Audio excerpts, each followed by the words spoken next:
Yo, so what is up guys?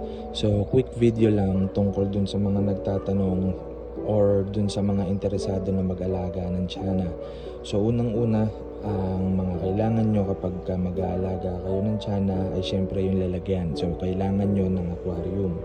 Okay? So yung aquarium nakabase sa anong klase, kung anong klaseng tiyanak yung aalagaan nyo, since meron niyang iba't ibang klase ng sizes. So meron mga dwarf species, meron ding small, medium, tsaka syempre yung giant or large. So itong mga madalas na pinapauwi or pinapa-import dito sa atin sa Pilipinas ay hindi naman ganun kalalaki. So meron kayong mga option kung ang gusto nyong alagaan ay dwarf hanggang giant or large species. So sunod naman ay yung ilaw. Syempre yung ilaw for viewing para mas maganda silang tignan, kagaya nito kung makikita ninyo, mapapanood ninyo yung mga channel ninyo kahit gabi basta merong ilaw. Kung meron naman kayong room light, okay na din naman yun, pero para sa akin mas gusto ko may sarili silang ilaw para mas maganda silang pagmasdan. So sumunod naman ay yung aerator. So yung aerator optional lang, since air breather ang mga tiyanak, hindi nila kailangan ng aerator. Okay, so umaangat sila sa tubig para huminga.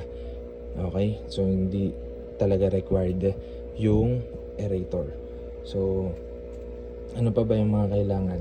Syempre yung pagkain. So live food, kailangan din ng tiyanak yan. Live food, superworms, mealworms, or kung anong live food ang available sa inyo o na mas malapit. Mas maganda kung ano yung mas maganda yung supply para hindi talaga kayo nauubusan, or sure kayo na hindi kayo nauubusan ng pagkain ng tiyanak.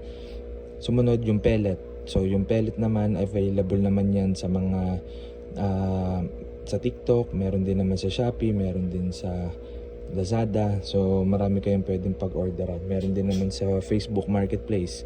Okay? So yung live plants na nakikita nyo, optional lang din naman yan kung gusto nyo lagyan. Okay? Kung gusto nyo maging natural yung setup nyo, bahala kayo sa sarili nyong setup.